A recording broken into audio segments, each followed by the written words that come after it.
Zenas is a young and gifted healer living in the kingdom of Hurseth, a nation whose past was deeply influenced by its healers.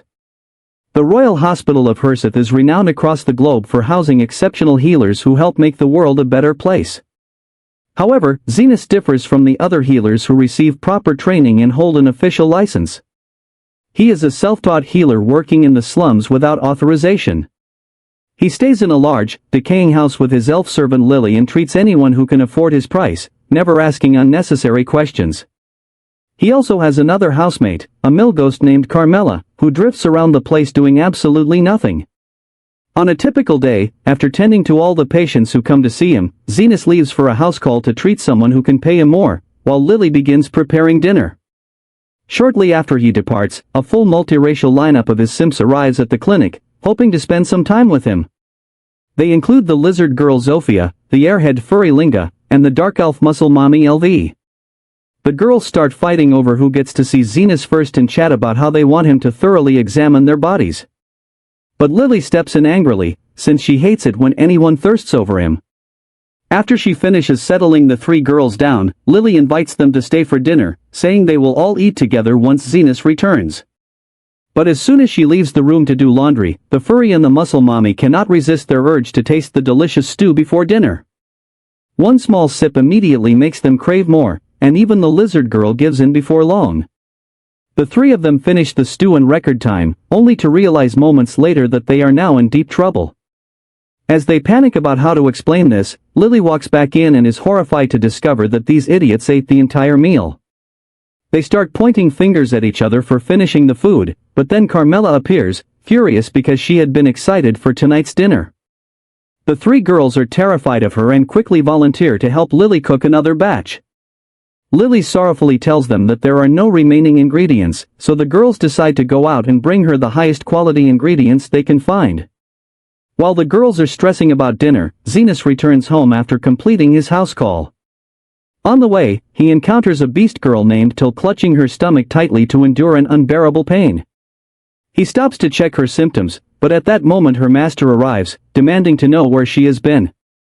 Till explains that she went to a doctor for her stomach ache, but since she had no money, they didn't even examine her. The arrogant jerk simply sighs and grabs her by the hair, asking if she thinks a slave like her can get a day off just by pretending she has a stomach ache. He drags her away to do her work, and Zenas silently observes the scene without stepping in because it is none of his concern. Meanwhile, the man takes Till to the local cemetery and throws her onto a grave, unintentionally releasing a ghost that slips into her body unseen. He orders her to do the only task she is useful for, locating valuables hidden inside graves. But when she doesn't respond, he kicks her, sending her tumbling. She keeps clutching her stomach tightly. And as her master tells her to start digging, the ghost begins taking control. The jerk fails to notice and starts heading back, warning Till that she won't get dinner if she returns empty-handed.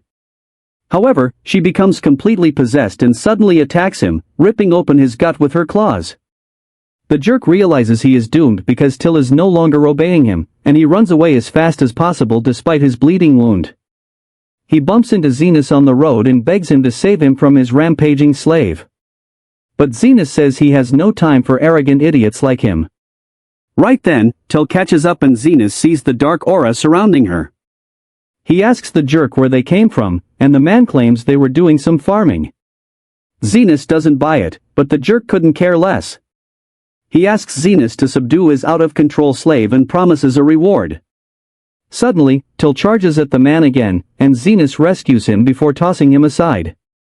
The beast girl then marks Zenas as her next target and begins hurling stones at him with full power. Zenas easily dodges the stones, any of which could have punched holes in his body, and the jerk believes that Zenas can defeat Till. However, Zenas replies that he is a healer, and killing people is generally frowned upon in his profession. Just then, Till launches a massive boulder at them, and Zenas smashes it with a magic-infused fist. Till then rushes toward him with great speed, and he dodges several strikes before allowing her to hit his magic barrier, which sends her crashing into a building. She somehow pulls herself out of the rubble despite her severe injuries.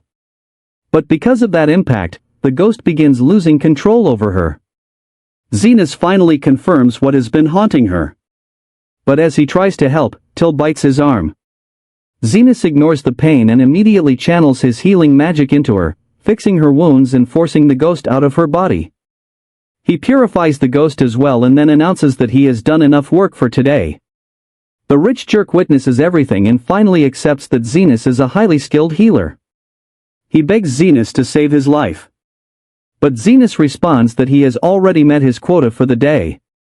The man complains that he's dying and orders him to heal him immediately. Zenas tells him it will cost extra. The man throws his coin pouch at him to cover the fee, but Zenas says it isn't enough.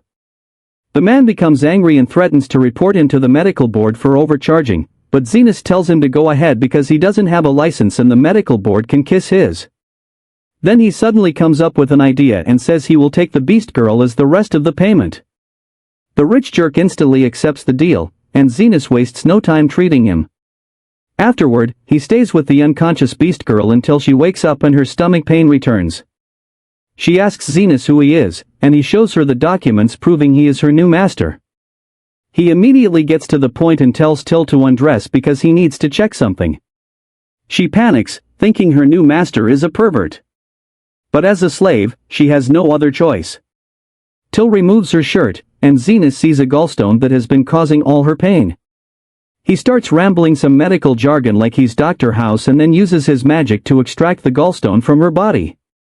Till instantly feels relieved and asks Zenas how he did it. He replies that he used magic to slice her open, remove the stone, and close her back up, all within a single second. Till cannot believe such a thing is even possible. But Zenas, being humble occasionally, says that any healer could have done it.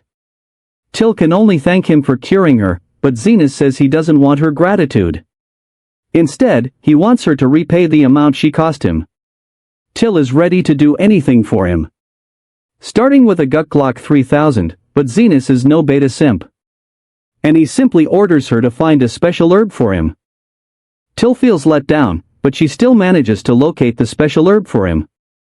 And Zenas informs her that she has fully paid back her cost now. She is unsure whether he is joking or being serious. So Zenas explains that he never would have discovered these herbs without her.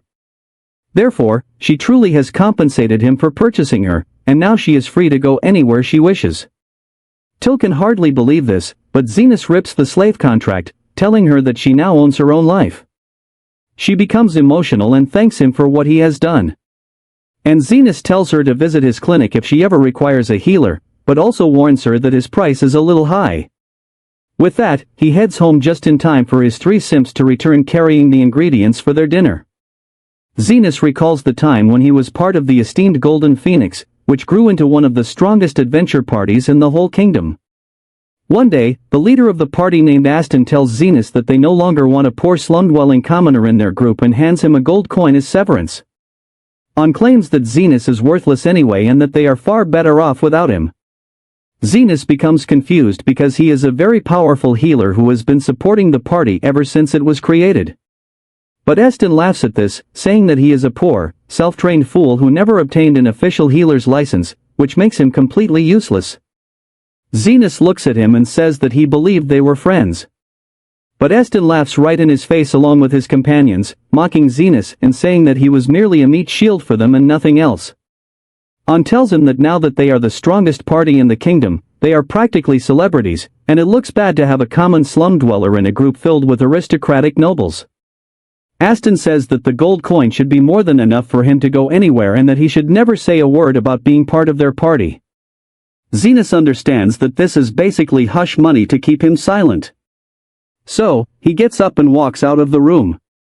While thinking about what he should do with his life now, as he wanders with no direction, he suddenly hears the sound of someone struggling and goes to check it out. It turns out to be a man and a woman trying to restrain an elf slave so they can sell her to an ugly noble. But the slave girl attempts to fight back and escape, forcing the man to fire an arrow into her leg. He approaches and grabs her by the collar, but the elf is fierce and bites the attacker's hand, making him even angrier. The man then takes his dagger and stabs her in the stomach, irritating the woman, who calls him a numbskull for damaging their merchandise. Zenas observes them arguing over the body of the slave girl lying in a pool of blood, and he decides to intervene immediately. He offers them the gold coin in exchange for the slave girl, and the woman accepts at once since the girl is practically dead already.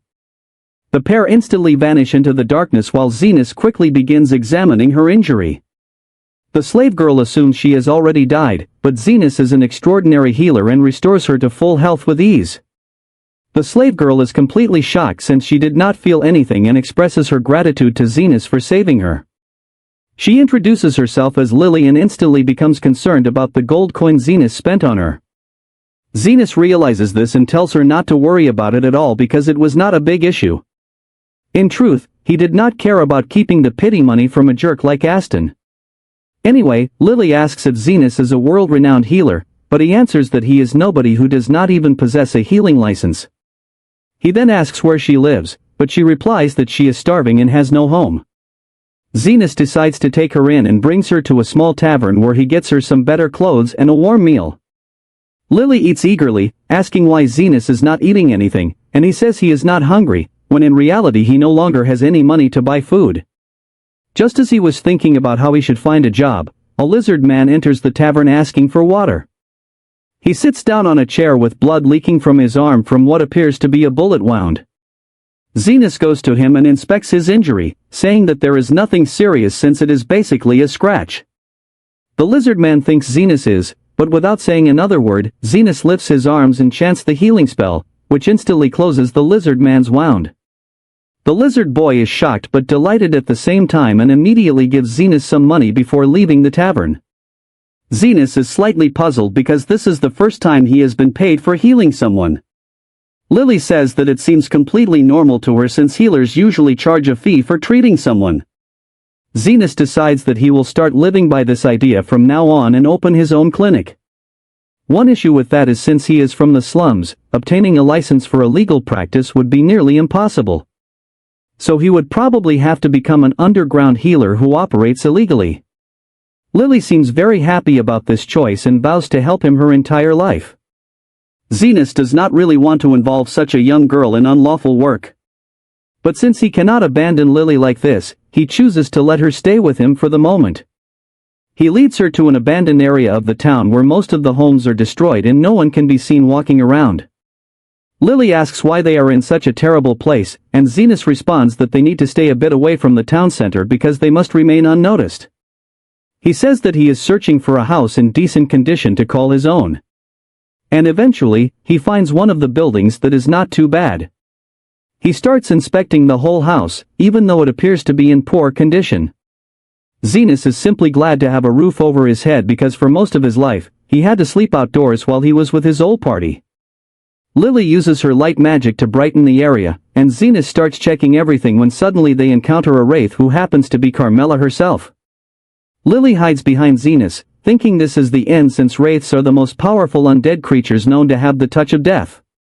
Carmela grins when she sees fresh prey walking into her territory and decides to attack them, but Zenas calmly casts his healing magic, which makes her arms vanish. She is stunned to see a human fighting back while Lily stares at him in disbelief, asking how on earth he is battling a wraith. Zenas looks confused and says he does not see what the big deal is since he has already fought hundreds of them. It turns out that whenever on wanted entertainment, he would send Zenas into the deepest dungeons where he was forced to deal with wraiths. But Zenas eventually discovered that they are actually weak to his healing magic. Back in the present, Zenas apologizes to Carmela but says that he wants to remain here and will try not to bother her. The wraith prepares to attack once more, yet Zenas easily forces her back. Carmela becomes irritated because she is the queen of the wraiths, and no human has ever dared to oppose her before. She lifts her hands and summons a small group of wraiths to handle Zenas, but the underground healer is far too powerful for them and casts High Heal, instantly killing every lower-level wraith and leaving Carmela by herself. Zenas apologizes again for showing up like this and asks if he could at least have a single room to operate his clinic. Carmela, realizing this human is unusual, agrees to share the area but states that the second floor is her private living space before vanishing. A few days go by, and the room gradually starts turning into a clinic. As they finish the final touches, Lily asks if they should advertise, but Zenas says they don't need to do anything.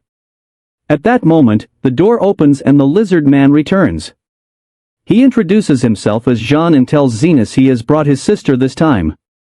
The sister looks at Zenas and asks if he can treat her arm injury. Zenas realizes she was likely hit by a magic poison bullet that has completely infected her arm. He explains that the arm is already dead and must be amputated. The woman looks at him and asks how much she has to pay, and Zenas gives the price of $100,000. Jean is furious because this is far above the usual rate for a simple amputation. But the woman calms him, saying that Zenas is clever and clearly knows that she is Zofia, the leader of the lizard clan. Zenas actually didn't know that, though he has heard of the name, since there are major clan leaders in the slums. One of them is Zofia, who robs the rich and gives to the poor. Zofia asks him to explain such an expensive price. And Zenas answers plainly that creating a new arm requires a lot of energy. This shocks her, and she asks, what on earth does he mean by regenerating? He looks puzzled and says that he will cut her arm off and give her a replacement. Zofia is stunned but tells him that if he can do that, she will pay him the full amount. Soon after, he lays her on the table and uses an ethereal scalpel to remove her arm before regenerating a completely new one.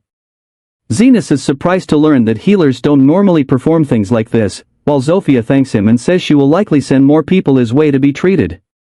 Several days pass until one night, after finishing with patients, Zenas sits down for tea with Carmela and Lily when Lily asks, why are the lizard people always injured when they come for help? Zenas says that there are 3 factions in the underground slums constantly fighting each other. One is the lizard people, one is the orcs, and the last is the furries. At that moment, he senses something, and the door opens as a group of furries enters along with a demi-human girl who introduces herself as Linga, the leader of the furries. Zenas knows she runs all the gambling businesses and acts like a tyrant. So he tells her they are closed for the day, but if it's an emergency, he can take a look. Linga laughs and says that no matter how many times they defeat the lizard people, they always show up again fully healed. And then she found out that Zenas is the one treating them. With that, she grabs a large axe and walks toward him, saying she will kill him so he can't support the lizard people anymore. She lunges at him, but the shield around him shatters the axe. All the furries start attacking him, but it does nothing, so they begin wrecking his place. He tries stopping them, but they refuse to listen until Carmela appears, furious at the destruction of her home. All the furries soil themselves when they see an angry wraith. But before she can unalive them, Zenas stops her, saying this clinic is meant to save lives, not take them. Carmela decides to leave and returns upstairs. Linga immediately falls to the ground, begging for forgiveness because a man who can handle a wraith can wipe out all the furries easily. Zenas tells them not to worry since he realizes he has probably gained another flow of customers for his clinic. His clinic has been thriving for a while as he constantly receives patients from both the lizard and furry factions. Beyond them, an orc now arrives and tells Zenas their leader, the great Lady Lo, is sick and wants him to examine her. Zenas tells him to bring the lady to the clinic, but the orc refuses, saying Lady Lo cannot even move right now, and the furries and lizard men are always crowding nearby offering gifts and building things. Lady Lo can't risk visiting a place surrounded by so many enemies. Zenas sighs heavily and agrees to follow the orc back to their den. He walks through dark tunnels and reaches an opening where he sees a beautiful muscular woman sitting on a throne among several orcs. He introduces himself, but Lo says she already knows who he is since both the lizard people and the furries keep praising how much of a Sigma the new underground healer is. Zenas is irritated because he doesn't want much attention for his clinic, as it might bring trouble from the authorities since he doesn't have a license. He asks what her issue is, but she challenges him to find it himself. Zenas calmly approaches and scans her entire body for external wounds but finds none. Then he examines her for internal injuries and soon detects that there is a lump inside her stomach that is not a baby but a mon. He looks at her and asks about it, and she tells him that it is an explosive stone she accidentally swallowed. Zenas asks if someone tried to poison her, but she says it isn't like that and she just accidentally ate it while having rice balls. Zenas turns away and tells her to wait as she will pass it naturally. But Lo stops him, saying she accidentally chewed it slightly, making the stone extremely unstable and likely to explode if she moves even a bit. The orcs immediately surround her, saying they will die with her and won't leave her side. Zenas doesn't care for this dramatic scene and wants to leave. But Lo says she has a large amount of treasure hidden in a chest and wants him to take it. He is confused and thinks she is joking. But Lo promptly tosses him a golden key and says he can open the treasure with it. Zenas asks why she is doing this, and Lo says she heard that Zenas always charges fair amounts but doesn't take money from children. Lo admires that about him and wants him to keep doing the good work he's been doing. Zenas sighs and finally decides to handle the issue as he turns back and steps toward her, taking out his magical scalpel and slicing her stomach open. The orcs are horrified and attempt to attack him. But before they can reach him, he removes the mana stone and heals her stomach instantly. She is shocked since she has never seen anything like this before, but immediately warns Zenas that he should throw the stone away before it explodes. Zenas, however, doesn't react at all and holds the stone between his fists as it detonates violently. Once the dust settles, Lo is completely stunned to see that Zenas isn't even scratched, and he brushes himself off before tossing the key back to Lo and walking away. Lo stops him and asks why he healed her when he could have just kept all the money for himself. But Zenas says he charges fair prices, and what she was offering was too much for a simple procedure. After that day, the leaders of all three factions begin visiting him regularly even with no reason. Zenas assumes they are just entirely jobless. But Lily thinks they like Zenas, which Carmela confirms, saying all three leaders are completely lovesick for him and will soon go to war over him.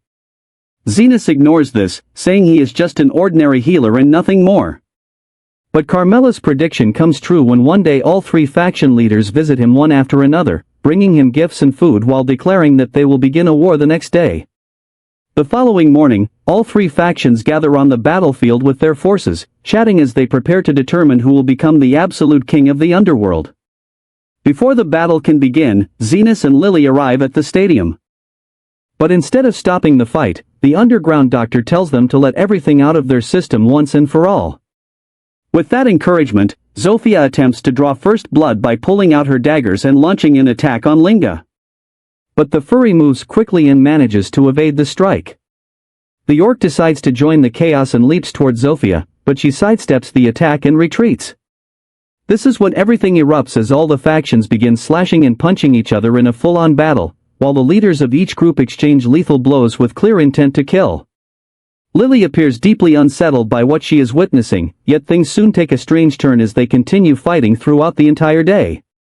But somehow, no one dies or surrenders, and all of their wounds keep healing on their own.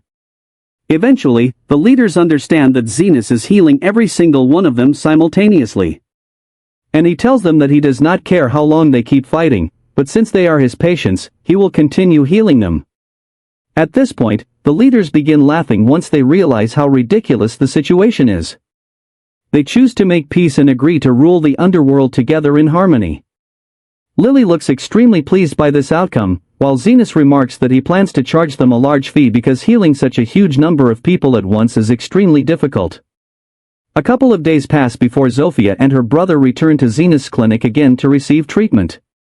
Linga and Lo are also there, simply relaxing, while Zenas asks Zofia how she managed to get injured this time. Zofia explains that she works as a thief who targets extremely wealthy nobles and steals from them before redistributing the money to poor residents living in the slums. And yesterday, while doing that, she ended up in a scuffle with the royal guards and got hurt. Her brother insists that his situation was different because a crazy woman known as the Iron Rose found him out in the open and began firing at him like a true American. Carmela smiles and tells Zenas that she suspects this Iron Rose might pay him a visit soon since he has successfully united the three warring factions for the first time in years, and the nobles might view that as a threat. Zenas says he does not want to be involved in any of that and sits down to eat the large meal Lily prepared for all of them. Carmela's prediction proves correct, as the woman called the Iron Rose has already entered the slums and is stunned to see peace everywhere, with furries playing cards with the lizard folk while orcs and furries share jokes and laugh together. She notices a lizard man quietly drinking beer. So she approaches him and says it has been a long time since she last visited the slums, and things seem to have changed drastically. The lizard man looks at her and says that now that everyone knows each other, they have realized they are all the same, so there is no reason to fight. The woman asks him who the mediator was who ended the war, but the lizard man says the mediator prefers staying hidden, so he will not reveal the name. At this, the mad woman grabs him by the collar and presses her gun into his stomach, threatening to shoot him, but he still refuses to expose Zenas and even manages to cry out for help. Fortunately, Zofia and her brother were passing by, which forces the woman to run off, but she notices that Zofia's hand wounds already appear healed. She walks through the area and eventually comes across Zenas' clinic late at night. She enters and asks him for directions to get back to the city. But the moment he tries to help, she instantly pulls out her gun and fires a smoke grenade straight at him. Lily watches in terror, unsure of what is going to happen now. The woman says she had been tracking a kidnapper who targets elves for quite some time and finally located him today. Lily tries to explain that Zenas is not a kidnapper, but the woman refuses to listen, insisting that adopting children from other species without using official channels is illegal. Lily panics at this and tells her that Zenas rescued her. And the woman realizes she jumped to the wrong conclusion. She assures Lily that she only shot a sleeping gas bullet and he will not die, but she is shocked when Zenas walks out of the smoke cloud completely unharmed. The woman apologizes for shooting him without warning, then asks how he could be unaffected. Zenas replies that he simply blocked the attack with basic defensive magic, and she finds that unbelievable. She insists that no one can stop her magic bullets, unless Zenas happens to be a prodigy magician who dedicated his entire life to studying defensive spells. Zenas tells her he is nothing like that. But the woman refuses to accept it, saying he might prefer staying hidden, but he cannot deceive Krishna, the vice-commander of the Royal Knights. Both Zenas and Lily become alarmed after discovering the woman's real identity, and she asks them to cooperate with her in her investigative mission. Zenas quickly sends a signal to the three leaders to avoid his home, hoping they are wise enough to understand. He then sits down to speak with Krishna, who tells him it is every citizen's duty to assist the Royal Knights, and she needs his help in arresting the person who ended the decades-long conflict among the three demi-human races. Zenas panics upon realizing that the insane woman is here to arrest him. But Krishna continues, saying that anyone capable of controlling the three demi-human tribes must be extremely powerful, and she cannot allow such a person to roam freely because they could become a threat to the city's order. She explains that she tried to pressure the slum dwellers for information about him, which makes her even more certain that the man behind the scenes is a sinister mastermind with exceptional talent for manipulating people. Zenas nervously attempts to convince her that the person she seeks might simply want to remain unnoticed, but Kish refuses to accept that and says someone who can unite three tribes could eventually become a danger to the entire nation. Zenas then suggests that since it is already very late, she should head home. He offers to guide her back to the city. But as she is preparing to leave, Kish notices an empty bed in the corner. Zenas tells her he was planning to throw it away because it is no longer used. And she immediately tells him that she will be the one using it from this point forward. Zenas is confused. So Krish explains that she needs a base of operations near the slums to help her locate her target, which is why she will be staying here for now.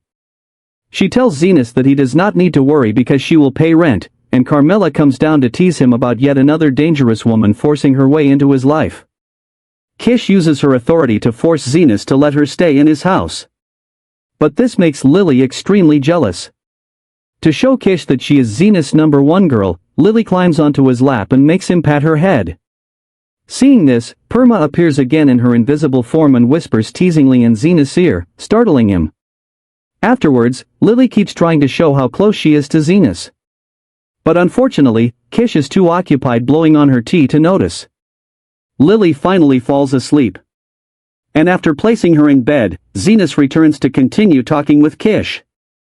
She asks him about the details of the incident where he saved Lily from the kidnappers, but he does not remember much of it. Kish thinks about this for a while and then moves to her main objective of finding the mediator. She still believes Zenas is a brilliant mage who mastered defensive magic and wants to know if someone like that, who dedicated his life to healing magic, would be able to regenerate arms. Zenas asks her if that is not normal for competent healers, but Kish does not hear him over her own voice.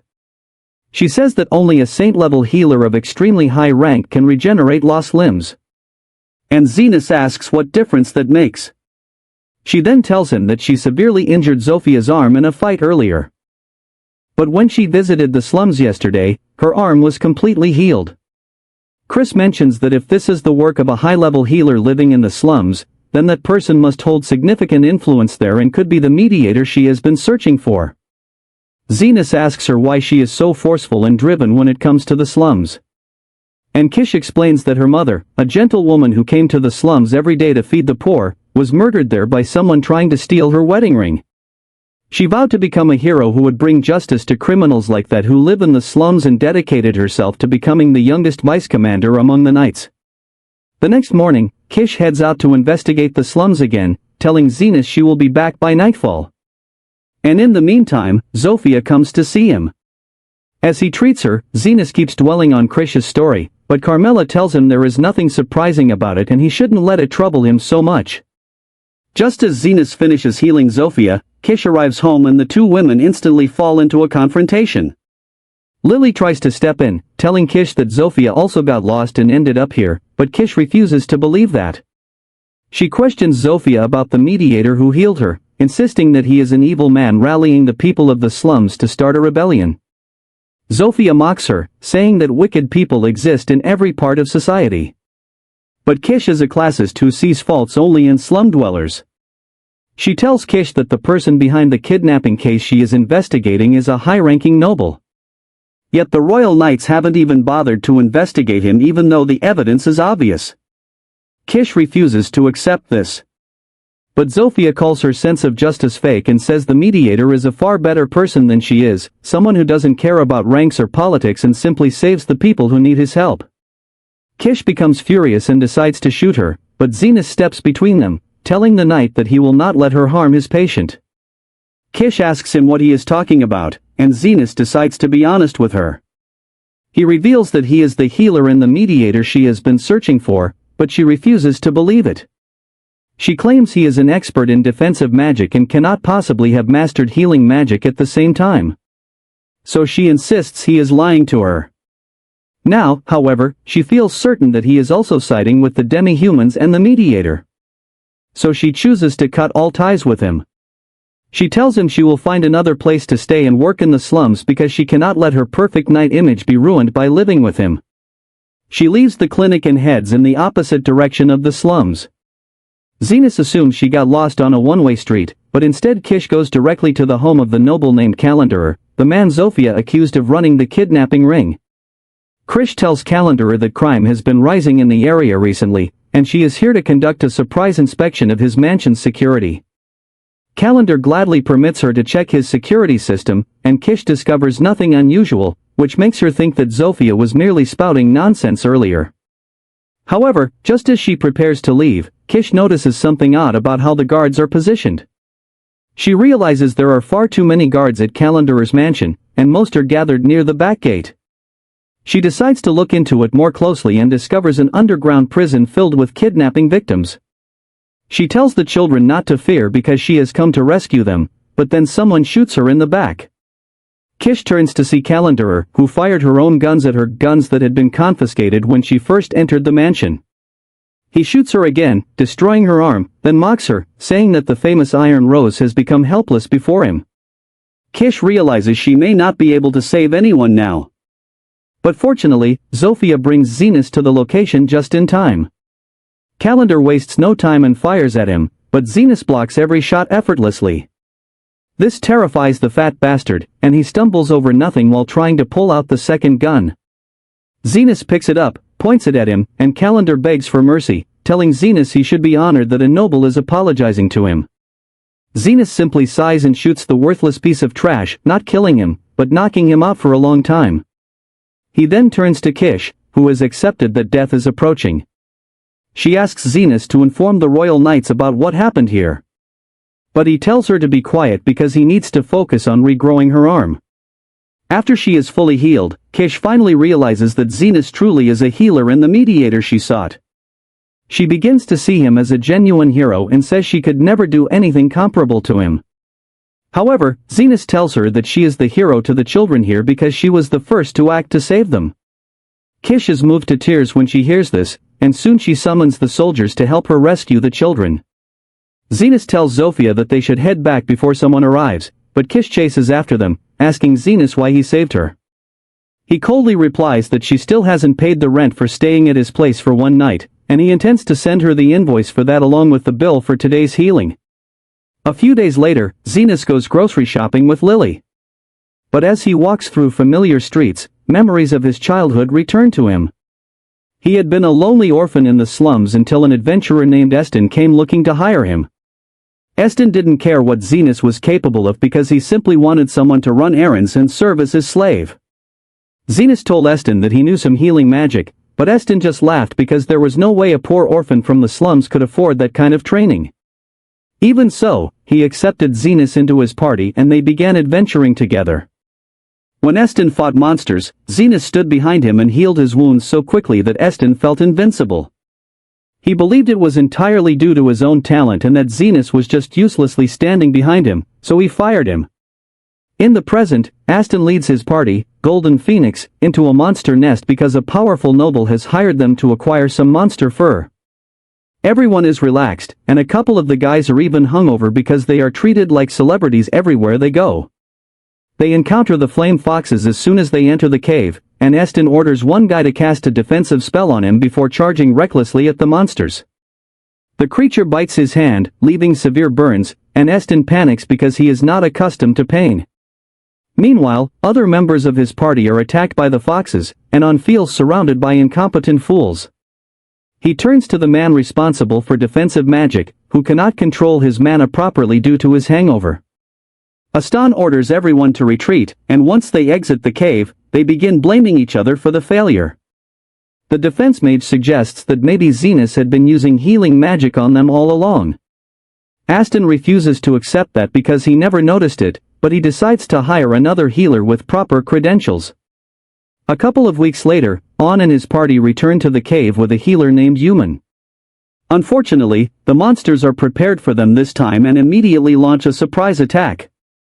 On blocks the monster's assaults, but the party's wizard is struck by a fireball that burns through the defensive magic and injures him.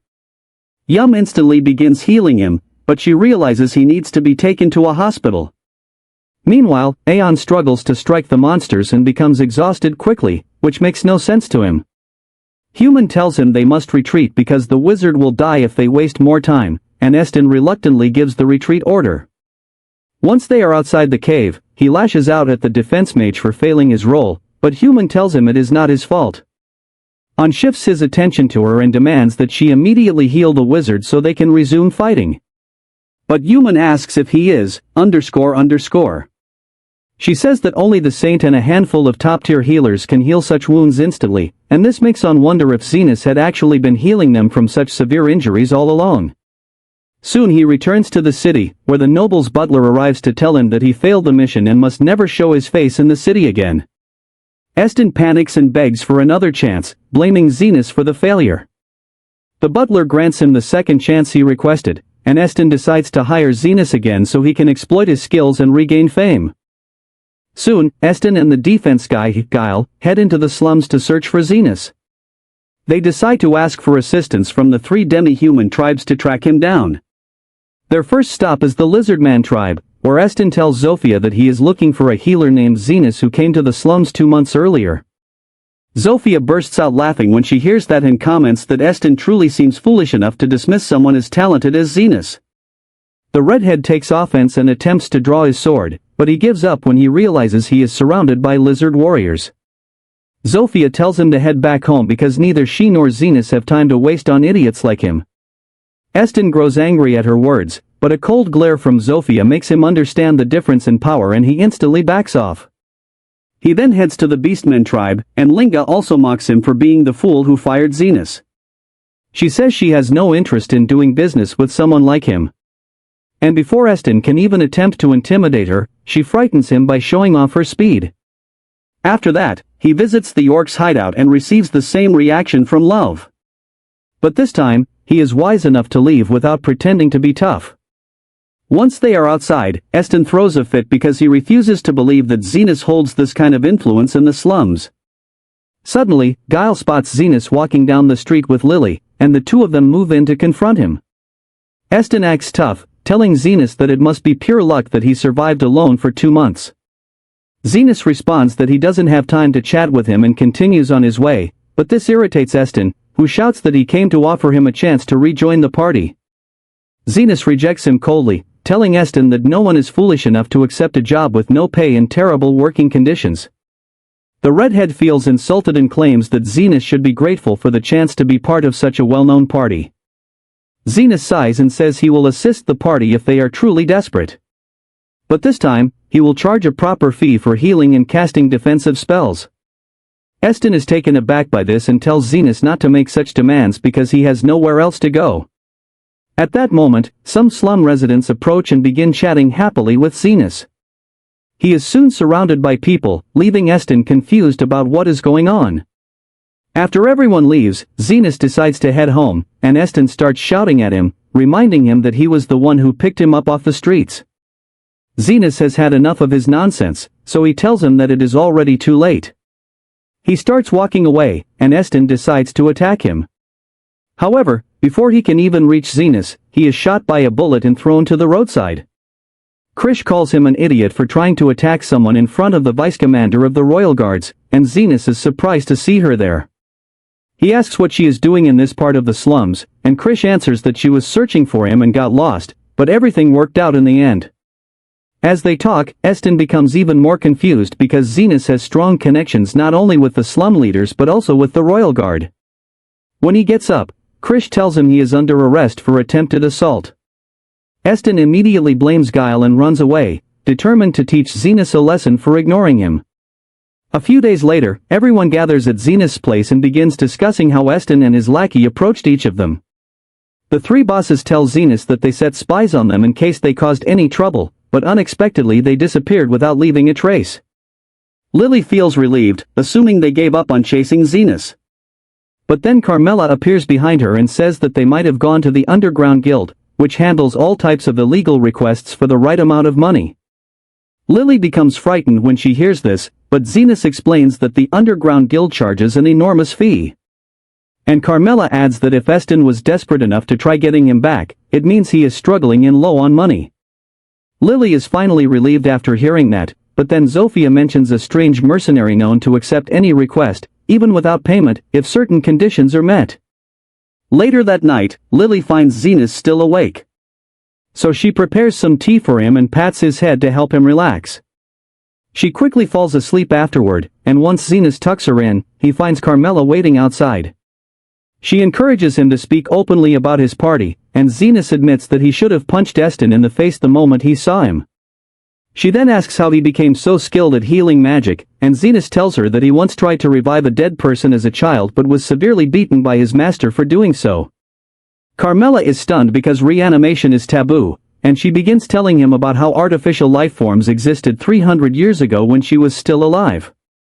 She explains everything about the terrifying golems that the demon army used against humans in the war. And once she finishes her story, Zenas decides to go to bed. Suddenly, the ground shakes and Carmela flies up to see what is happening in the slums. She finds parts of the slums on fire with a huge golem rampaging through them, and she panics, thinking she cursed the slum by bringing up golems.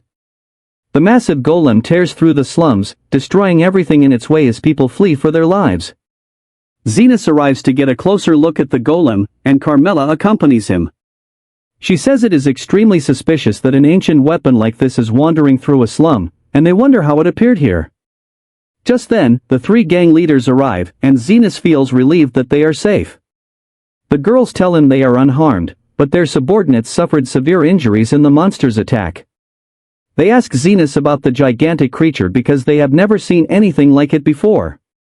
He explains that it is an artificial life form created through magical technology long believed to be extinct. Love says that one of her orcs reported seeing the golem coming from deep inside the slums, and Zenas wonders if the Underground Guild is responsible. He decides that healing the wounded is the first priority and tells the three girls to gather all the injured in one place. He vows that whoever caused this will pay dearly. But the person who sent the golem is observing its rampage from afar. The assassin named Guy is the one behind the attack. He accepted the job after Eston approached him seeking revenge, and he barely charged him anything because he was more interested in Eston's motive than his money. When Guy learned that Eston simply wanted to vent his frustration on Zenas and everyone close to him, he laughed but agreed to the job since it suited his twisted personality. He then showed Eston a golem core he had been working on and told him it would be enough to defeat Zenas completely. Now Guy watches the golem tearing through the slums and thinks its destructive power is sufficient. But it is still not as fast as he hoped. He begins wondering how Zenas will react when the people close to him start dying one after another. But Zenas is determined not to let that happen. As the three demi-human gangs gather all the injured in one spot, he casts a powerful ranged healing spell, instantly restoring them all. He then starts treating the smaller wounds, but he stays irritated the whole time because he doesn't know whether he will get paid for healing hundreds of people. And on top of that, Lily is still at home. Guy watches everything from his position and is impressed by Zenas' healing skills. However, he knows that treating everyone won't change anything until they deal with the golem, and he wants to see how Zenas will attempt to stop it. Shortly afterward, Zenas finishes treating all the injured people and can finally rest. He looks at the golem still rampaging through the slums and wonders if it will simply head home once it gets bored. Carmela tells him that it isn't possible because golems never stop until they carry out the command they were given. She also believes that this golem's orders are to destroy the slums or something along those lines. Zenas facepalms when he hears this, but Carmela then adds that creating a golem in this era should be impossible. The high-purity magic stones required to craft a golem core exist only on the southernmost continent, which used to be Demon Lord territory, and nearly all of them should already be depleted. On top of that, black magic techniques have long been lost, and the materials necessary to build a golem are extremely difficult to obtain as well. As she wonders who could even access all those resources, Zenas tells her that thinking about it won't help, because their priority is to destroy the golem first. Carmela warns him about how dangerous it will be, but the girls insist on going with him since they can't let a monster destroy their home like this. Zenas then asks Carmela how a golem is defeated, and she explains that he has to destroy its core, otherwise it will continue regenerating endlessly. However, Zenas doesn't want to break the core because that would prevent him from selling it. Regardless, he guides the girls to the golem and tells them to attack it with everything they've got. They rush forward to fight, and Zenas boosts their abilities with his buffs. The girls discover that their strength and speed have increased dramatically, and a single blow is enough to crack the golem's leg and send it crashing to the ground. But it immediately repairs the damage and then sends Linga flying. Fortunately, Zenas is right there to cover her, and he heals her injuries on the spot, making her feel as if she was never hurt at all. It isn't easy for Zenas, since he hasn't been in real combat for months. But as the battle continues, he slowly gets back into his rhythm. He tries to keep a minimum distance from the girls, otherwise his magic won't work on them properly. He keeps switching between defensive and healing spells depending on what the moment requires. Meanwhile, the girls continue damaging the golem, and Zenas realizes that it takes a little time to regenerate. He orders them to break both of its legs, and when they do, the golem collapses. However, they notice too late that a young girl in the area wasn't evacuated in time, and the golem is about to fall directly on her. Zenas panics because he can't see her clearly enough to cast a defensive spell on her, so he rushes forward hoping to reach her in time. He can't make it before the golem lands, but shockingly, the golem itself tries to protect the girl. Zenas is baffled, but as the girl runs off, he begins scanning the golem. He finishes scanning just as Carmela arrives. She remarks that the golem is acting strangely, and Zenas tells her that the golem isn't purely artificial. He says the core is in the left side of its chest, and it's not just a magic stone, it's Aston himself. Guy watches all of this from afar and smirks as he sees Zenas figure out his scheme. He only had imperfect magic stones available, and the best way to create golem cores with them was to fuse them with a human. But golems made this way are very difficult to control. Still, Guy assumed that since Aston was a fool overflowing with negative emotions, controlling him wouldn't be too hard. He made the redhead believe that the magic stone was essential for his revenge and fused him with it to form the golem's core. Now he wants to see whether Zenas can kill an old friend to save the slums. But Zenas intends to deal with Aston personally. He tells the girls to fall back because only he can handle things now, and they obey. Carmela leaves as well because sunrise is approaching, and Zenas is left alone with the golem, convinced that Aston is somewhere inside it. He says it's unbelievable that someone as selfish as him would save a child. But then he recalls that Aston's obsession with money came from losing his sister to an illness because he couldn't afford treatment. Zenas asks if the girl reminded him of his sister and thinks Aston still has a bit of humanity left, but it's already too late. He forms a blade of mana and charges at the golem, slicing off both of its arms cleanly. As the golem roars, Zenas lunges again and slashes its chest with full force, revealing Aston trapped inside.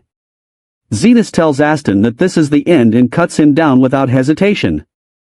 Guy is shocked to see this because he didn't expect Zenas to be so ruthless, but he also realizes Zenas might want revenge for all the mistreatment. He decides to leave, disappointed. But then he notices something unusual. Zenas isn't just cutting Aston. He's also healing him at the same time.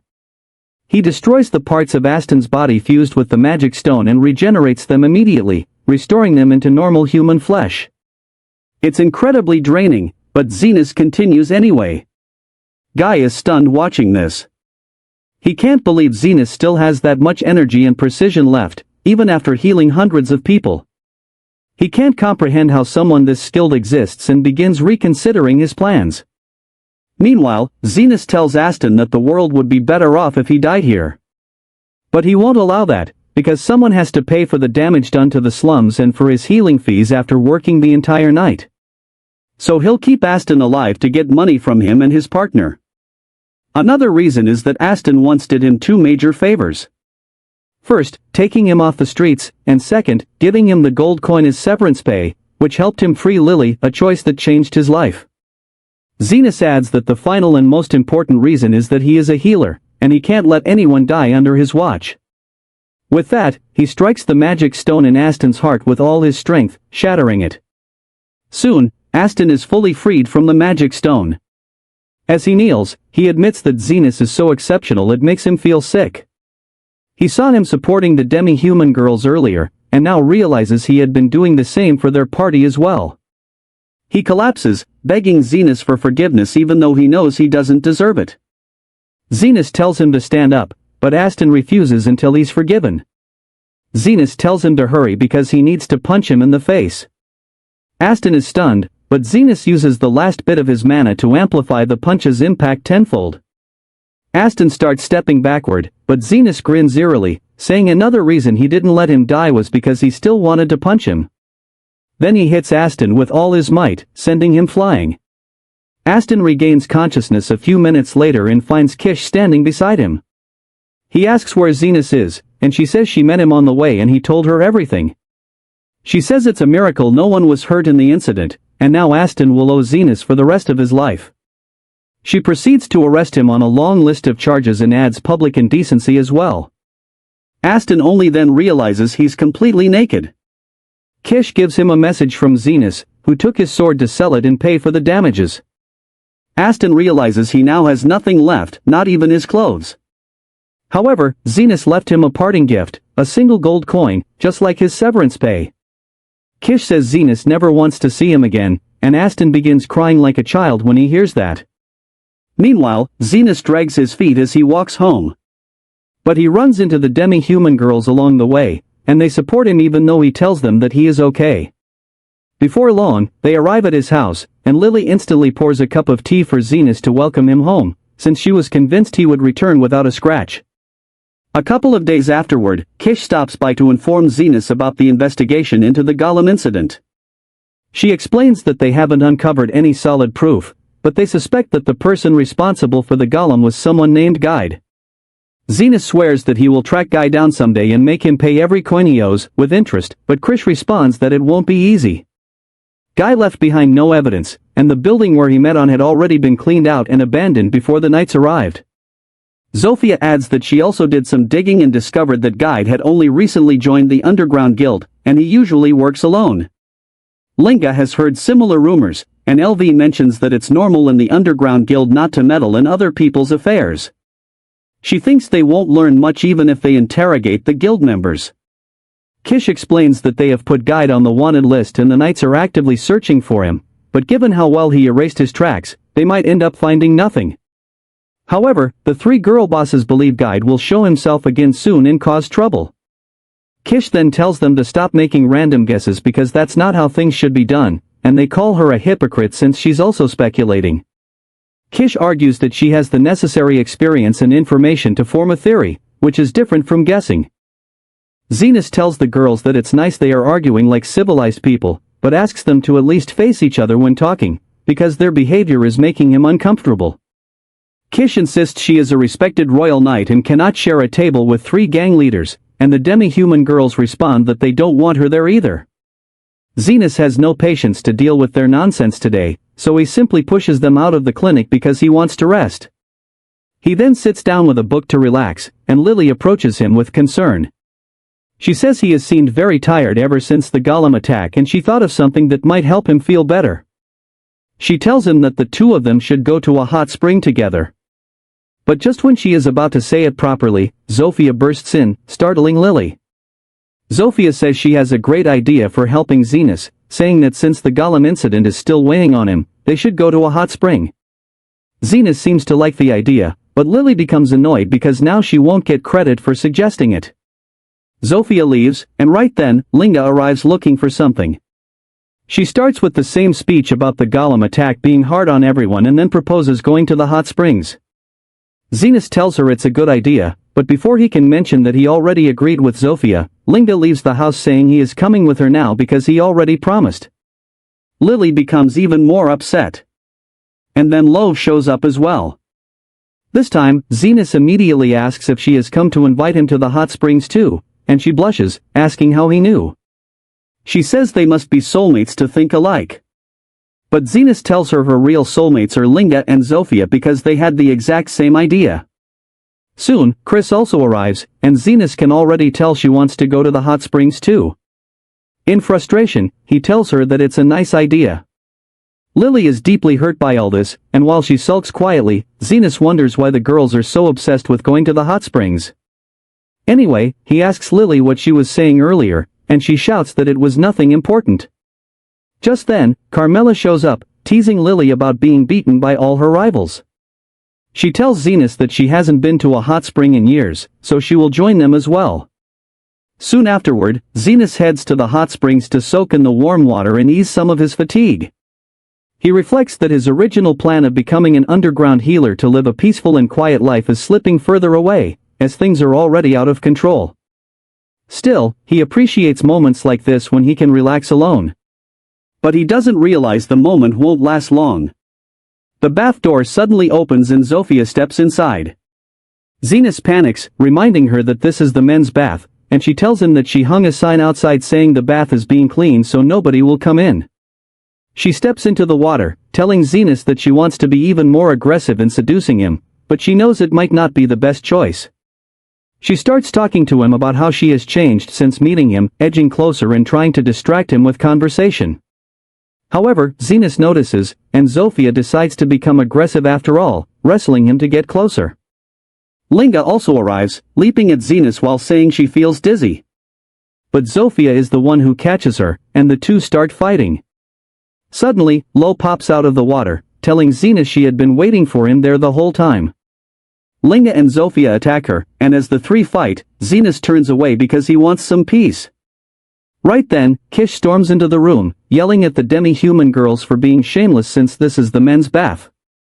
The girls tell her to stop pretending she didn't come for Zenas too, and all four of them start fighting again. Zenas finally gets fed up and chases them out, sending them to the women's bath. Coincidentally, the healer named Yum is also there because she was in the city for a job. She is surprised to see girls of different species hanging out together. Then she learns their group also has an elf and a wraith. Yum tries to exorcise Carmela the moment she sees her, but Carmela simply phases through the wall and goes into the men's bath to bother Zenas instead. Soon after, everyone gathers for dinner, but even though Kish wants to sit with the group, her pride wins and she chooses a different table. Later, Zenas puts Lily to sleep and goes to have drinks with Carmela.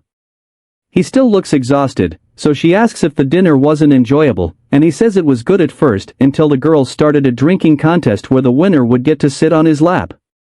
In the end, all of them passed out, and Zenas had to carry each one to her room.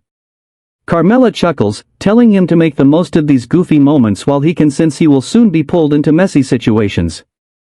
Zenas tells her to stop cursing his luck and then asks how she even managed to come here considering she is sensitive to sunlight.